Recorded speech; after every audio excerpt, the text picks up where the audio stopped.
அத்தனை பேரும் அல்லும்படி 6 முதல் 60% வரை ஆடி தள்ளுபடியுடன் சூப்பர் சரவணா ஸ்டோர்ஸ், சென்னை, மதுரை, கோவை.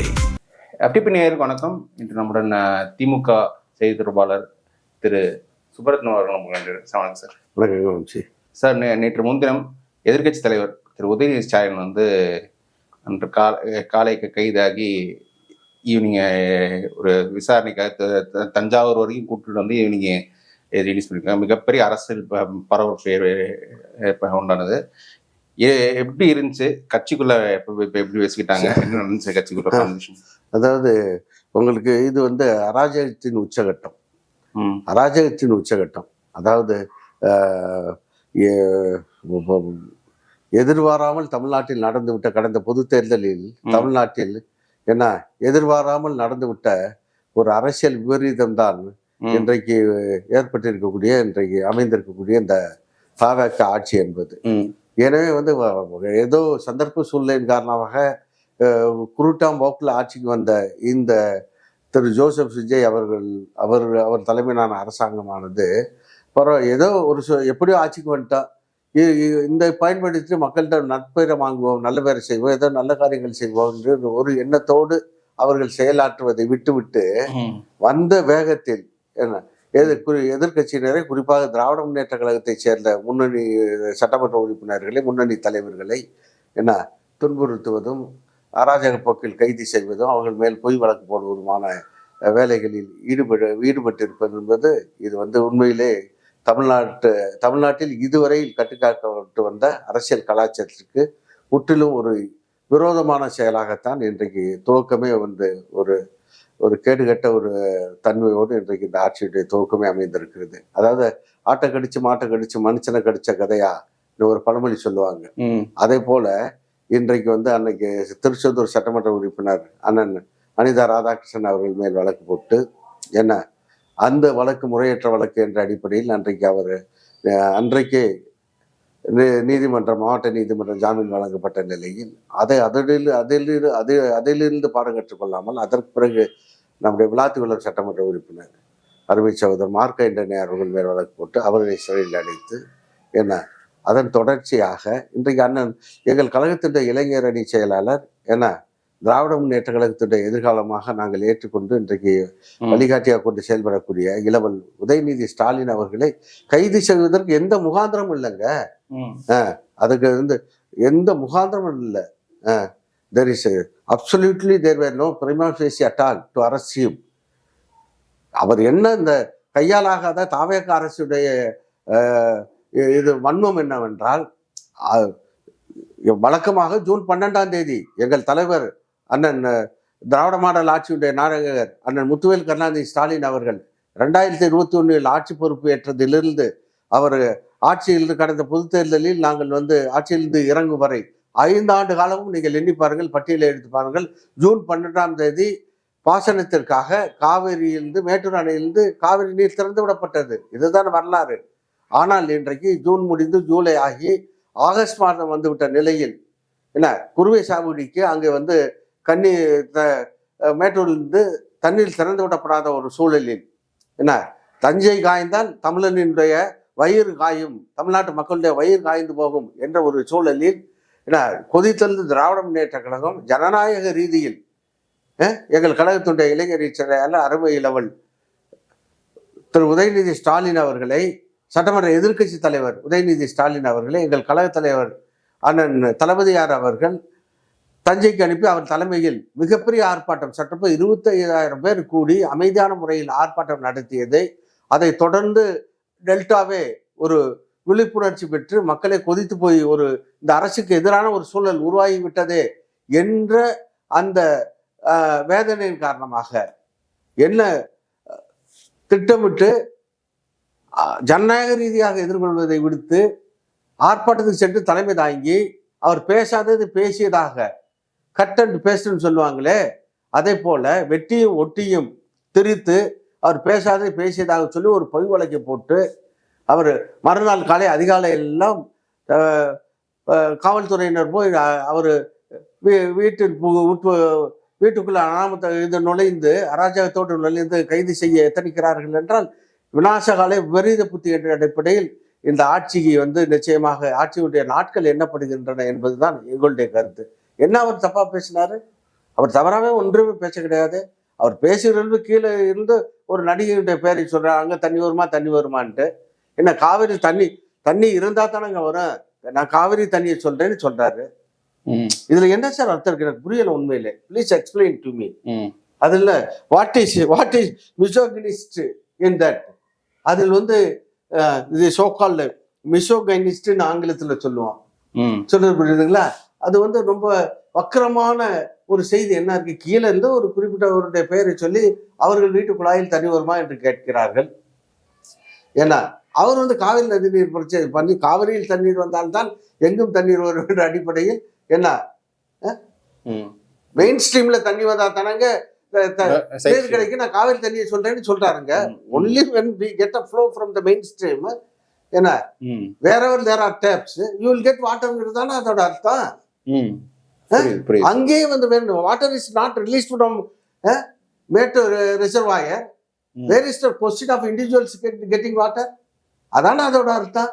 இதில் நம்மளா தவறா புரிஞ்சுக்கிட்டு சார் அவர் எண்ணத்திலே ஒதுக்காத ஒரு அசிங்கமான வார்த்தையை இவர்களாக திணித்து இது மக்கள் மத்தியில வந்து இந்த ஒரு கோரத்தனமான வார்த்தையை மக்கள் மனதில் ஏற்றி இன்றைக்கு வந்து இதை வந்து பொல்யூட் பண்ணது. The owners of having polluted the minds of the public falls on TVK கவர்மெண்ட்டுங்க. சொல்லாத ஒரு அசிங்க வார்த்தையை இவர்களே என்ன திருத்தி சொல்லி அது புழக்கத்தில் விட்டு தமிழ்நாட்டு கலாச்சாரத்துக்கே ஒரு சீர்கேட்டை உருவாக்கியது இன்றைக்கு இந்த தாவேக்கா அரசு. சொல்ற புரியுது. அவர்தான் மிக தெளிவாக அரசு திராவிட முன்னேற்ற கழகம். நாங்கள் தான் தந்தை பெரியார் மாங்குயில் கூவிடும் பூஞ்சோலை எங்களை மாற்ற நினைக்கும் சிறைச்சாலை என்று நாங்கள் சிறைச்சாலையை பூஞ்சோலையாக கருதி திராவிட இயக்கம் நீதி கட்சி காலத்திலிருந்து எங்கள் திராவிட இயக்க கவிஞர் புரட்சி கவிஞர் பாவேந்தர் பாரதிதாசன் அவர்கள் என்ன இந்திய எதிர்ப்பு போராட்ட காலத்தில் எங்களை போன்ற இளைஞர்களுக்கு வெகுண்டிருந்த இளைஞர்களுக்கு அந்நிய மொழியை இந்தி மொழியை விரட்டி அடிக்க உயிர் தியாகத்துக்கு தயாரான இளைஞர்களை நோக்கி அவர் சொன்ன வார்த்தை மாங்கில் கூவிடும் பூஞ்சோலை எங்களை மாற்ற நினைக்கும் சிறைச்சாலை என்று. அந்த வர்க்கத்தில் நாங்கள் உருவாகி வந்தவர்கள் என்ன இன்னும் அந்த வர்க்கத்துடைய தலைமை பொறுப்பை வகித்து திராவிட இயக்கத்தை காப்பாற்றி வரக்கூடிய குடும்பத்திலிருந்து வந்திருக்கக்கூடிய எங்கள் இளவல் உதயநிதி ஸ்டாலின் இந்த அரசுக்கெல்லாம் பயந்துக்க போறாரா? இது யாரோ we will not be count down by all this atrocious activities. இதனால நாங்கெல்லாம் பயந்து போட்டு அவரு தெளிவாக சொன்னாரு. காலையில் 8 மணிக்கு போய் காலம் தட்டுறீங்க. அவர் ஆர்ப்பாட்டம் முடிஞ்சு விடிய காலம் வந்திருக்காரு. சரி let you complete is morning அப்ளூஷன்ஸ்னா அவருடைய துணைவியார் வந்து சொல்றாரு. அதற்குள் வந்து அந்த ஐஜி டிஐஜி எல்லாம் போய் கதவை தட்ட பிடிக்க தேவையில்லாத அசம்பாவிதத்தை திட்டமிட்டு உருவாக்க முனைந்தார்கள். அன்றைக்கு திரு ஜோசப் விஜய் தலைமையிலான காவல்துறையினர் எங்கள் எதிர்கட்சி தலைவர் வீட்டுக்குள் புகுந்து அவர்கள் தான் அராஜகத்தை உருவாக்க எத்தனித்தார்கள். ஆனால் நல்ல வேளையாக எங்கள் கழகத்தினுடைய முன்னணி தலைவர்கள் அங்கே விரைந்து சென்று என்ன முன்னாள் மக்கள் நல்வாழ்வுத்துறை அமைச்சர் அண்ணன் மாவன சுப்பிரமணியம், இந்து சமய அறநிலைத்துறை அமைச்சர் அண்ணன் நம்முடைய சேகர் பாபு, இன்னும் இருக்கக்கூடிய சட்டத்துறை இணை செயலாளர் நம்முடைய சகோதரர் பரந்தாமன், வழக்கறிஞர் நம்முடைய அருமை சகோதரர் நம்முடைய சரவணன் உள்ளிட்ட கழகத்துடைய முன்னோடிகள்லாம் இன்னும் சொல்லக்கூடிய எங்களுடைய தளபதியார் அவருடைய மருமகன் திரு சபரீசன் உட்பட அவர்கள்லாம் இருந்து பொறுப்பான முறையில் அந்த சூழ்நிலையை கையாண்டு அங்கே கட்சிக்காரர்கள் சூழ்ந்து காவல்துறை அசம்பாவிதத்தை தூண்டிவிட எத்தனித்த நிலையிலும் அங்கே அமைதியை காத்த பொறுப்பு திராவிட முன்னேற்ற கழகத்துடைய முன்னணி தலைவர்களை சார்ந்தது. சொன்னாங்க என்ன on what basis is being டேக்கன்னு கேட்டப்ப அவங்க வந்து இதற்காகத்தான் நாங்கள் விசாரிக்க வந்து ஓகே என்று சொல்லி, எனவே வந்து நாங்கள் சொன்னோம் மூத்த வழக்கறிஞர் அண்ணன் என்ஆர் இளங்கோ அவர்களும் நாடாளுமன்றத்தில் மூத்த வழக்கறிஞர் அண்ணன் வில்சன் அவர்களும் என்ன இந்த பிரச்சனை எழுப்பிய நேரத்தில் நீதிமன்றம் சென்னை உயர் நீதிமன்றம் வந்து தெளிவா சொல்லிச்சு, he should not be taken into custody till 12 o'clock until we take this case up, until we take up this case. மிக தெளிவாக உத்தரவிட்ட நிலையிலும் 12 மணி வரை எதிர்கட்சி தலைவர் திரு உதயநிதி ஸ்டாலின் அவர்களை காவல்துறையில் தொந்தரவு செய்யக்கூடாது, விசாரணைக்காக அழைத்து செல்லக்கூடாது என்று தடை விதித்த நிலையிலும் சொல்ல புரியுதுங்களா, அந்த நீதிமன்ற உத்தரவை புறக்கணித்து விட்டு அவர்கள் வந்து 10:30 மணிக்கெல்லாம் வந்து கஸ்டடிக்கு எடுத்தது மட்டுமல்ல, பிறகு அந்த வழக்கு 12 மணிக்கு விசாரணைக்கு வந்தது லஞ்ச் ஆன் செஷன்ல நாங்கள் எடுத்துக்கணும்னு சொல்லி நீதி அரசர்கள் மிக அப்பொழுது என்ன சொல்றாங்கன்னா, தமிழ்நாடு அரசுடைய அட்வொகேட் ஜெனரல் திரு விஜய் நாராயணன் அவர்கள் என்ன போய் சொல்றாரு நீதிமன்றத்தில், முதல்ல of course we are taking him to Thanjavur only to interrogate him, அவரை விசாரணைக்கு தான் நாங்கள் அழைத்து சொல்கிறோமே தவிர என்ன அவரை கைது செய்து ரிமாண்ட் பண்ணக்கூடிய எண்ணம் எங்களுக்கு இல்லை என்று அரசின் சார்பில் ஆஜரான அட்வொகேட் ஜெனரல் திரு விஜய் நாராயணன் சொல்கிறார். என்ன அவர் வாதப்படியே வைத்துக் கொண்டாலும் எங்கள் கழக தலைவர் அண்ணன் தளபதியார் அவர்கள் வெளியிட்டிருக்கக்கூடிய அறிக்கையை நீங்கள் கூர்ந்து படித்தால், ஒருவேளை விசாரணைக்குத்தான் அவர் ரிமாண்ட் பண்ணல, நாங்கள் தஞ்சாவூர் கூட்டு போய் ரிமாண்ட் பண்ணல, விசாரணைக்கு தான் அழைச்சி போறோம்னா விசாரணைக்காண்டி எதற்கு 450 கிலோமீட்டர் 8 மணி நேரம் 9 மணி நேரம் சாதாரண கைதிகளை அழைத்து செல்வதை போல புரியுது சொல்ல புரியுதுங்களா? மிக கொடூரமான குற்றச்செயலில் ஈடுபட்ட கைதிகளை அழைத்து செல்வது போல ஒரு போலீஸ் வேன்ல தூக்கி போட்டுட்டு 8-9 மணி நேரம் அலக்கழிச்சு அவர் தஞ்சாவூர் கொண்டு போக வேண்டிய அவசியம் என்ன இருக்கு? சென்னையிலே உள்ள காவல் நிலையத்தில் டிஜிபி ஆபீஸ்ல கமிஷனர் ஆபீஸ்ல எங்க வேணாலும் நீங்க உங்களுடைய நோக்கம் நேர்மையாக இருக்குமே, ஆனால் நீதிமன்றத்தில் சொன்னபடி அவரை விசாரிப்பதுதான் எங்களுடைய நோக்கம், ரிமாண்ட் பண்றது நோக்கம் இல்லை என்பது உண்மையானால் நீங்க அவர் அலக்கழிச்சிருக்க வேண்டியது இல்லையே. He should not have been taken to Thanjavur all the way from Chennai running more than 9 hours. 9 மணி நேரம் அலக்கழிப்பு செய்து மதிய உணவு கூட வழங்காமல் அவரை தஞ்சாவூர் சென்று அங்கே தஞ்சையில் இப்படி நேற்று தான் நமக்காண்டி குரல் கொடுத்த எதிர்கட்சி தலைவர் தஞ்சை வாழ் மக்களுக்காக, தஞ்சை வாழ் விவசாய பெருங்குடி மக்களுக்காக ஓங்கி குரல் கொடுத்த நமக்காண்டி பேசிய ஒரு தலைவர். சார், இந்த கைதின் மூலியமாக பழைய ஜெயலலிதா காலத்து எதிர்ச்சியை போக்கு, நான் ஒரு ஜெயலலிதா மாதிரி ஒரு அத்தாரிட்டேரியன் ஒரு ரொம்ப ஸ்ட்ரிக்டான ஒரு சிஎம் அப்படின்ற அந்த ஒரு இமேஜ் கிரியேட் பண்றாரு. சரி, ஒரு இதெல்லாம் நான் சார் ஒரு அரசியல் கட்சி தலைவர் அவருடைய நடவடிக்கைகள் மற்ற செயல்பாடுகள் என்ன போக்குவரத்து மற்ற விஷயங்கள்லாம் ஒரு சுயம்பா இருக்கணும் sir. It should be on his own. Imitate பண்ணாலே அது ஒரு ஃபெயிலியர் தான் சார். ஒருத்தர் இமிட்டேட் பண்ணாலே அது ஃபெயிலியர் தான். நீங்க வார்த்தை கூட தயவு செய்து புரட்சியாளர் எம்ஜிஆர் அவர்களையோ முத்தமிழறிஞர் டாக்டர் கலைஞர் அவர்களுடனோ அல்லது ஜெயலலிதா அவர்களுடனோ இவர்களை போன்றவர்கள்லாம் ஒப்பீட்டுக்காக வேண்டி கூட தயவு செய்து பேச வேணாங்கிறது என்னுடைய அன்பான வேண்டுகோள். சொல்லுங்க, அவங்கெல்லாம் ஆகச்சிறந்த ஆளுமைகள் சார். அவங்கெல்லாம் ஆகச்சிறந்த ஆளுமைகள். அவங்க பண்ணி வந்த ஃபீல்டு ஒர்க்கெல்லாம் நம்ம முத்தமிழர் டாக்டர் கலைஞர் எடுத்து 14 வயசுல என்ன ஓடி வந்த இந்தி பெண்ணே நீ நாடி வந்த நாடல்ல தமிழ்நாடு என சொல்லி 14 வயசுல திருவாரூர் வீதிகள்ல கொடியை பிடிச்சிக்கிட்டு என்ன பொது வாழ்க்கைக்குள்ள களங்கண்டவர், போராளியாக தன்னை முதல் 14 வயதிலே தன்னை போராளியாக உருமாற்றி கொண்டு களங்கண்டு அவர் மறைகிற வரை சற்றப்ப 100 ஆண்டுகள் தொடரக்கூடிய நிலையில் மறைகிற வரை அவர் போராளியாக வாழ்ந்தால், இன்னும் சொல்ல போனால் தனக்கு நினைவிடம் அமைப்பதற்கு கூட தான் இறுதியாக உறங்குவதற்கு பிறகு அண்ணாவுடன் இரவலாக பெற்ற அந்த இதயத்தை அண்ணாவிடம் சொன்னபடி ஒப்படைப்பதற்கு அந்த உறங்கக்கூடிய அந்த துயில் நில்லக்கூடிய அந்த இடத்தின் அருகிலே தனக்கு இடம் வேண்டி போராடித்தான் நீதிமன்றம் சென்று வெற்றி பெற்று கடைசியில் மறைந்த பிறகு போராளியாகவே மறைந்தவர் முத்தமிழறிஞர் டாக்டர் கலைஞர் அவர்கள். அதே போல் ஜெயலலிதா அவர்கள் புரட்சியாளர் எம்ஜிஆர் அவர்கள் அரசியல் அறிமுகப்படுத்தி விட்டாலும் எம்ஜிஆர் அவருடைய மறைவுக்கு பிறகு அவர் கண்ட களங்கள் வந்த பாதை கல்லும் முள்ளும் நிறைந்த ஒரு கடுமையான பாதை. ஜெயலலிதா வந்த பாதைகள் எதிர்நீச்சல் போட்டுதான் அவங்க இந்த உயரத்தை எட்டினார்கள். ஒரு அதிமுகவுடைய பொதுச் செயலாளராகவும் பிறகு முதலமைச்சராகவும் அவர்கள் வந்தார்னா, எதிர்கட்சி தலைவராக டாக்டர் கலைஞர் என்ற மாபெரும் அரசியல் ஆளுமை பவர்ஃபுல்லா இருந்த காலத்துல அவரை எதிர்த்து அரசியல் செய்து உள்கட்சியில் ஏற்பட்ட பிரச்சனைகள்லாம் ஜமாளித்து தான் சாதனை படி சென்றார்கள். எனவே அவரோடு எந்த பொது வாழ்க்கையில் மக்களுடைய நலன் வேண்டி சாலையோரம் நடந்து சென்று கூட ஒரு குரல் எடுப்பாத ஒரு நபர், எந்த ஒரு ஆர்ப்பாட்டமோ போராட்டமோ எந்த ஒரு பொது பிரச்சனைக்காக வேண்டி நடத்தாமல், இன்னும் சொல்ல போன குறிப்பிட்டு சொல்ல வேண்டும் என்றால், மனித உயிர்களை காவு வாங்கக்கூடிய ஒரு கொடு நோயாக உலகம் முழுவதும் என்ன தாக்கியது அந்த கொரோனா. அந்த நோயில் மனிதர்கள் மாண்டு சாய்ந்த நேரத்தில் இவர் எங்கு இருந்தார் என்றாவது யாருக்காவது தெரியுமா?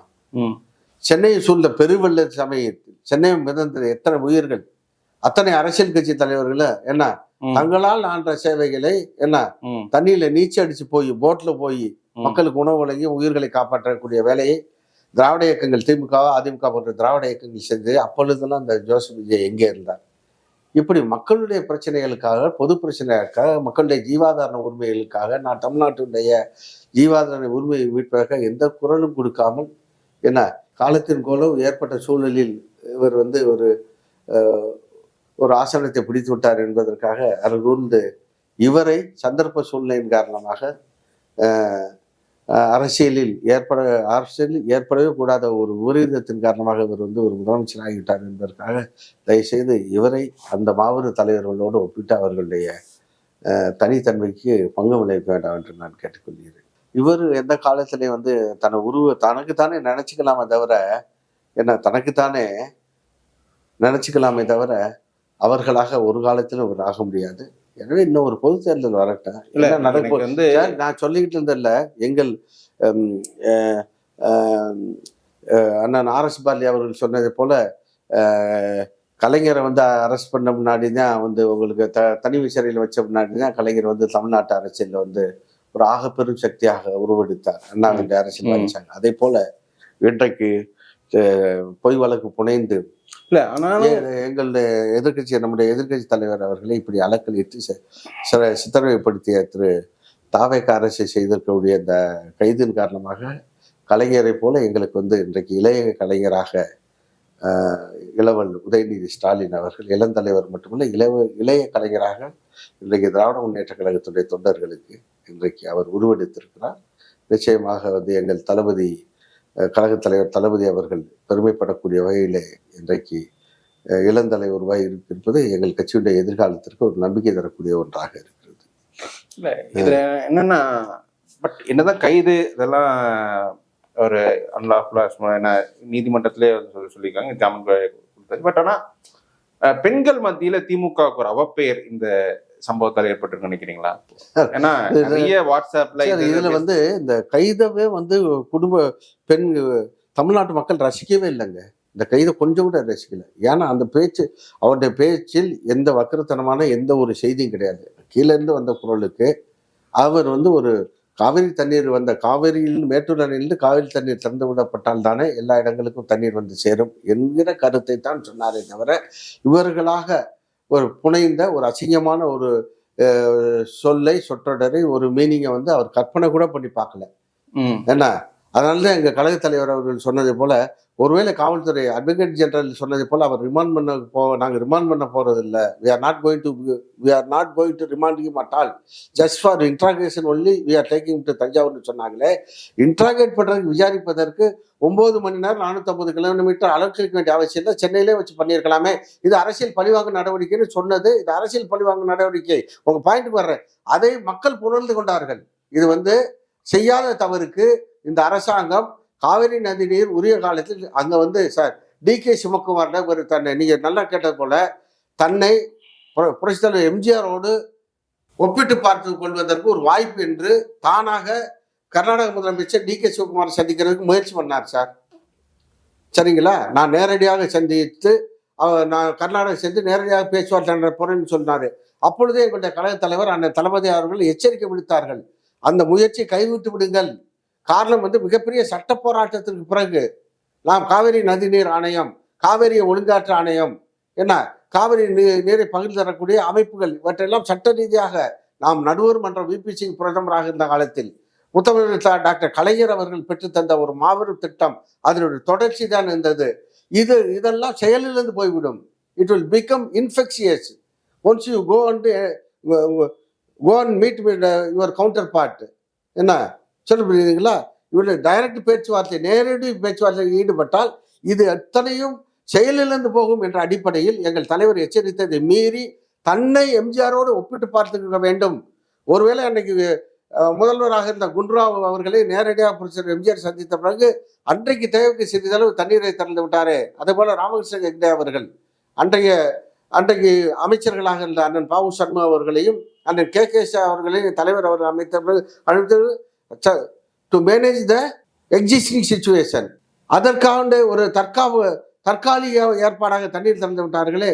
அதே போல ஏதோ நம்ம போனதுக்காண்டி லேசா ஒரு தண்ணீர் திறந்து விட்டாலும் பார்த்தா எம்ஜிஆர் சாதிச்ச போல நான் சாதிச்சிட்டேன். எம்ஜிஆருக்கு ஏற்கனவே இந்த ஆட்சி அமைச்சர்னால எம்ஜிஆரோட பெரிய சாதனை படைத்தவர்கள்லாம் சில தற்கூறிகள் பேசுறது போல எம்ஜிஆர் அன்றைக்கு செய்தார், அதே போல் ஜோசப் விஜய் செய்து விட்டார் என்று ஒரு நெரேட்டிவ் செட் பண்ண பார்த்தாரு. அதற்கு திரு DK சிவகுமார் சம்பட்டி அணி கொடுத்தார். நீங்க வர வேணாம், ஒரு முதலமைச்சர் நான் வருகிறேன் என்று சொன்ன பிறகு நீங்கள் வர வேண்டாம் என்று சொன்னது மட்டுமல்ல, நாங்கள் ஒன்றும் அவரை கூப்பிடவில்லை, அவராக தானாக வருவதாக சொன்னார் என்று. இந்த அசிங்க தமிழ்நாடு தேவை சார்? இது ஒரு வீரமிக்க மண் சார், தன்மானத்துக்கு சொந்தமான மண் சார். நீதி கட்சி காலத்திலிருந்து எங்களை உயிர்நாடி கொள்கை தன்மானம் காத்தலையா சார்? அவர் origin is from self respect movement for the sake of attaining petty benefits. We have never adopted such method so as to lose our self-respect. சொல்ல முடியுதுங்களா? எங்கள் தன்மானத்தை இழக்கக்கூடிய வகையில சில பல குறுகிய கால பலன்களை அடைவதற்காக நாங்கள் அந்த ஈனத்தனமான காரியங்களில் எப்பொழுதும் திராவிட இயக்கத்தவர் ஈடுபட்டது கிடையாது. அதை மீறி இவர் போகிறாரு, நீ வராத பண்ண அவர் சொல்லிட்டாரு, அவரா கேட்டாரு, அதனால நான் வராதுன்னு சொன்னேன். நான் வராதுன்னு சொன்னதுல எனக்கு என்ன அரசியல் பண்பாடு குறைஞ்சு போச்சுன்னு DK சிவகுமார் கிளீனா அழகா தன்னுடைய நிலைப்பாட்டை தெளிவுபடுத்திட்டாரு. எனவே அவர் he has not only saved the prestige of his state, but on the other hand, he has proved that his stand was correct with the people of Tamil Nadu also. நான் எடுத்த முடிவு நியாயம், அவரா வரேன்னாரு, நான் வர வேணான்னு சொல்லிட்டேன் அப்படி தெளிவா. எனவே இப்படி நெரேட்டிவ் செட் பண்றதுல எங்காருங்க ரீல்ஸ் போடுறது, நெரேட்டிவ் செட் பண்ணல இந்த ஆட்சி போயிட்டு இருந்துச்சுன்னா, நேற்று தாக்கல் பண்ண பட்ஜெட் இருக்குங்க இல்லைங்க, இதுவரை இப்படி மோசமான பட்ஜெட் தாக்கல் பண்ணப்பட்டதே இல்லைங்கிறது. அந்த நிலைமை தான் இவர்களுக்கு வெகு விரைவில் ஆட்சியை விட்டு இறங்குகிற பொழுது இவர்களுக்கு இவர்கள் இப்போ இறங்குவது வேறு. ஆனா தமிழ்நாட்டில் எங்கள் தளபதி 5 ஆண்டுகளில் இந்தியாவில் முதன்மை மாநிலமாக தமிழ்நாட்டை கொண்டு வந்து நிறுத்தினாரே, அந்த நிலையிலிருந்து அதளவாளத்திற்கு இவர்கள் தமிழ்நாட்டை வளர்ச்சியை தள்ளிவிடுவார்களோ என்ற அச்சம்தான் எங்களை ஆட்டி படைக்கிறது.